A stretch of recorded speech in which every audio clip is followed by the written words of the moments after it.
Good evening बच्चों। देखिए आज अपन पढ़ने जा रहे हैं मध्य प्रदेश के भौगोलिक विभाजन का बघेलखंड का पठार।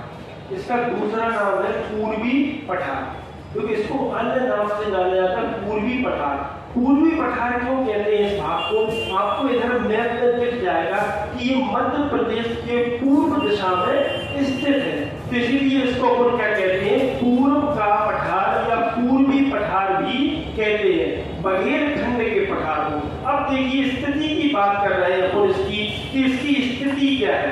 तो देखिए स्थिति आपको दिख रही है कि यह मध्य प्रदेश के पूर्व में स्थित है। कहाँ स्थित है? मध्य प्रदेश के पूर्व में स्थित है एवं सोन नदी के दक्षिण पूर्व में स्थित है। कहाँ पर है? सोन नदी के दक्षिण पूर्व में। पहले तो हम देख रहे हैं कहाँ है? मध्य प्रदेश के पूर्व में। कहाँ है? पूर्व में। और अगर देखा जाए तो सोन नदी के, इस नदी के, सोन नदी के दक्षिण पूर्व में कहां पर है?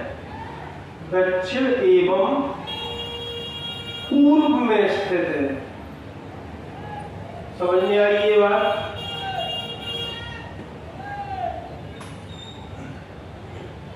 कहां पर स्थित है? मध्य प्रदेश के पूर्व में, इसीलिए इसको पूर्व का पठार या पूर्वी पठार भी कहा जाता है। ये बात समझ में आई? तो ये कहां पर स्थित है?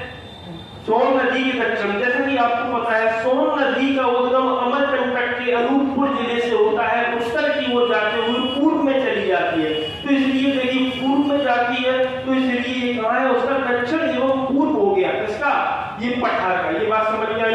अब देखिए इसका क्षेत्रफल की बात करते हैं अपन कि राज्य के कितने प्रतिशत क्षेत्रफल पर फैला है।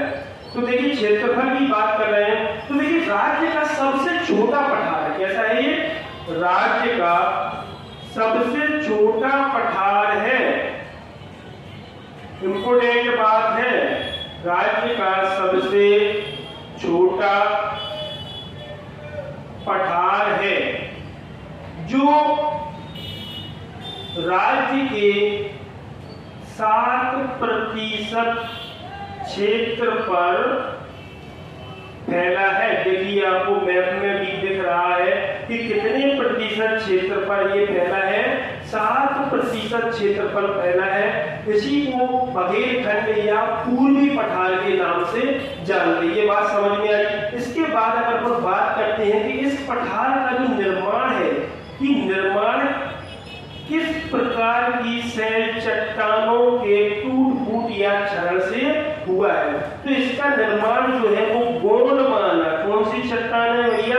गोंडवाना शैल चट्टानों से। किससे? गोंडवाना शैल चट्टानों के क्षरण से हुआ है। किससे हुआ है? चट्टानों के क्षरण से। अब बात करते हैं कि गोंडवाना चट्टानें क्या होती हैं? ये परतदार चट्टानें होती हैं। कैसी होती हैं? परतदार। कैसी होती है? परतदार एवं अवसादी। कैसी होती हैं? अवसादी। समझ में आई ये बात? नहीं आई तो सुनिए। परतदार या अवसादी क्या होती हैं? जिस समय क्षेत्र में ज्वालामुखी विस्फोट हुआ होगा और ज्वालामुखी विस्फोट के दौरान वहां पर बहुत सारे अवसाद, पेड़ पौधे, पशु पक्षी, ये क्या हो गए होंगे? दब गए होंगे। क्या हो गए? दब गए होंगे उसी लावा के अंदर। तो इससे क्या होता है? ये अवसादी चट्टानों का निर्माण होता है। ये बात समझ में आई? अब देखिए गोंडवाना शैल चट्टान, इसीलिए यहाँ की मिट्टी इससे हुआ है अवसादों से। तो यहाँ की जो मिट्टी है, मिट्टी कैसी होगी? हटा देता हूं। तो देखिए यहाँ की मिट्टी कैसी है? जैसा कि मैंने आपको बताया था, मध्य प्रदेश के संपूर्ण पूर्वी भाग में। कहां पर? मध्य प्रदेश के संपूर्ण पूर्वी भाग में मिट्टी कैसी है? लाल पीली मिट्टी है। कैसी है? लाल पीली मिट्टी है। लेकिन इसमें कहीं कहीं क्या? कहीं कहीं इसमें काली मिट्टी भी मिल जाती है। तो मिट्टी कैसी है? लाल पीली। यही अपन ब्रैकेट में लिख देंगे। कहीं कहीं, कहीं कहीं का मतलब थोड़ी बहुत दूरी पर कैसी मिल जाती है? काली भी मिल जाती है। कैसी? काली भी। पाई जाती है, पाई जाती है। ये बात समझ में आ गई। वैसे तो अधिकांश लाल पीली मिट्टी है, लेकिन कहीं कहीं कैसी मिट्टी है, काली मिट्टी पाई जाती है। अब देखिए काली मिट्टी पाई जाती है, तो काली मिट्टी और ये इधर का क्षेत्र है। यहाँ में फसलों की बात की जाए कि यहाँ की प्रमुख फसलें कौन सी हैं, तो देखिए यहाँ की प्रमुख फसल को देखें अपन, तो यहाँ की जो प्रमुख फसल है वो क्या है, चावल। क्या है, चावल सर्वाधिक मात्रा में, या इसी को अपन क्या कह देते हैं, धान बोलते हैं। क्या, धान। इसके अलावा गेहूं, क्या, इसके अलावा गेहूं, तिल, समझ रहे, तिलहन, तिलहन के अंदर अपना तिल भी आ जाता है, सरसों भी आ जाता है, अलसी भी आ जाता है, ये सभी यहाँ पर होते हैं। समझ गया मेरी बात। और कुछ मात्रा में ज्वार भी उत्पन्न होता है। क्या होता है, ज्वार। ये बात क्लियर हुई। ये अपन ने फसलें देख ली। अब फसलों के बाद बात करते हैं यहाँ की प्रमुख नदियां कौन कौन सी हैं। तो देखिए नदियां अपन देखते हैं कि इस क्षेत्र से होकर कौन कौन सी नदियां निकलती हैं। तो देखिए पहले हमने अभी बताया कि यह क्षेत्र जो है किस नदी के किनारे, हमने लिखा था पहले सोन नदी के दक्षिण एवं पूर्व में स्थित है। तो सोन नदी भी यहाँ से कहीं ना कहीं निकलेगी। तो देखिए इसकी जो नदियां हैं, अपन नदियों को देख रहे हैं, तो नदियों में अपन देख लो पहले सोन, जोहेला और हसदो। कौन कौन सी नदियां इस क्षेत्र की, सोन, जोहेला और हसदो।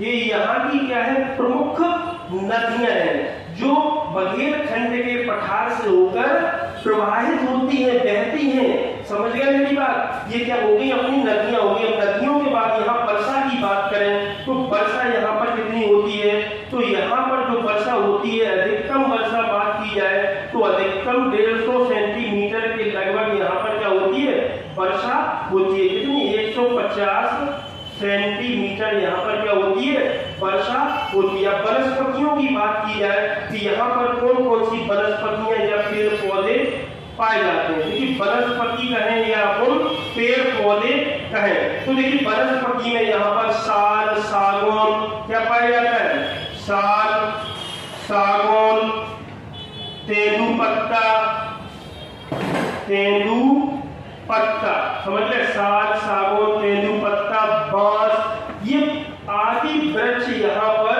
पाए जाते हैं। अब देखिए यहाँ की जलवायु और ले लेते हैं अपन कि यहाँ की जलवायु कैसी है। तो यहाँ की जो जलवायु है वो मानसूनी है। कैसी है, मानसूनी प्रकार की यहाँ की जलवायु है।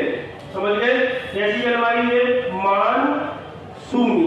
देखिए संपूर्ण मध्य प्रदेश की जलवायु भी कैसी है, मानसूनी जलवायु है, उष्णकटिबंधीय मानसूनी। अगर मानसूनी ले तो मानसूनी लगाना है अपन को। ये देखिए आप, ये अपना पूरा हो गया, क्या जलवायु हो गई। इसके बाद अपन यहाँ देखने जा रहे हैं जो इंपोर्टेंट फैक्ट है इसके, कौन कौन से इंपोर्टेंट फैक्ट आते हैं इस पठार के अंतर्गत, वो अपन देखेंगे। तो देखिए इसके अंतर्गत क्या है, जैसे कि यह क्षेत्र वनस्पति की दृष्टि देख ली अपन ने। इसके अलावा यहाँ पर लाख बनाने का एक सरकारी कारखाना स्थित है। क्या है, लाख बनाने का सरकारी कारखाना। वो कहाँ पर स्थित है, तो देखिए उमरिया में। कहाँ, उमरिया में लाख। अब ये लाख क्या होता है वो भी बताते हैं। लाख बनाने का सरकारी कारखाना स्थित है। क्या है, सरकारी कारखाना स्थित है। समझ गए मेरी बात। ये लाख क्या होता है कि सोने के जो आभूषण होते हैं, सोने की चूड़ियां बनाई जाती हैं, मंगलसूत्र, अंगूठियां वगैरह बनाई जाती हैं, उनके पीछे इसको भर दिया जाता है जिससे वो जल्दी टूटे नहीं, क्योंकि सोना क्या होता है, नाजुक होता है, इसलिए इनका प्रयोग वहां पर किया जाता है। समझ गए। इसके अलावा अनूपपुर में अमलाई कागज मिल। समझ गए कौन सा, नेक्स्ट पॉइंट देख रहे हैं, वो इंपोर्टेंट पॉइंट है। अनूपपुर में, कहां पर, अनूपपुर में अमलाई, कौन सी है, अमलाई कागज मिल। ये भी कहां पर स्थित है, अनूपपुर में, इसी पठार के अंतर्गत आता है। समझ गए, स्थित है। इसके अलावा देखिए ताप बिजली घर, क्या है? ताप बिजली घर। ये कहां पर है? अमरकंटक में ताप बिजली घर स्थित है। कहां पर? इसी पठार के अंतर्गत आता है अमरकंटक। अमरकंटक में ताप बिजली घर, क्या? ताप बिजली घर स्थित है। समझ गए मेरी बात? अमरकंटक में क्या है? ताप बिजली घर, विद्युत केंद्र, यहाँ पर क्या बिजली बनाई जाती है।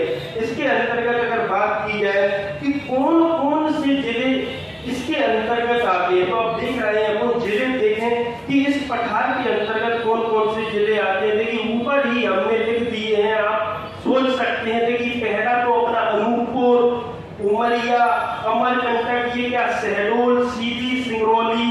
समझ गए? देखिए पहला अपन ले लेते शहडोल, उसके अलावा अपना सीधी, उसके अलावा अपना सिंगरौली, समझ गए? इसके अलावा अनूपपुर, ये आदि जिले इस पठार के अंतर्गत आते हैं। अब देखिए ये पठार की अगर बात करें अपन, मध्य प्रदेश में तो फैला ही फैला है, लेकिन मध्य प्रदेश के अलावा यह पठार अपने छत्तीसगढ़ में भी फैला है। इसका शेष भाग कहाँ फैला है? छत्तीसगढ़ में फैला है। यह राज्य का सबसे छोटा पठार है। ये बात आपको बेसिकली याद करनी है। मोस्ट इंपोर्टेंट पॉइंट है कि ये राज्य का सबसे छोटा पठार है जो राज्य के 7% क्षेत्रफल पर फैला हुआ है। समझ गए? इसका निर्माण भी आप एक बार देख लीजिएगा कि इस पठार का जो निर्माण होता है वो किससे होता है, ये भी अपन को याद रखना है। वो किससे होता है? गोंडवाना शैल से। किससे होता है? गोंडवाना शैल से इस पठार का निर्माण होता है। ये अपना लेक्चर आज का कंप्लीट हुआ और अपन ने मध्य प्रदेश के भौगोलिक विभाजन के सभी पार्ट पढ़ लिए हैं। इसके बाद अपन कल यानी जो नेक्स्ट टॉपिक पढ़ेंगे वो भी इसी तरह अच्छे से पढ़ेंगे।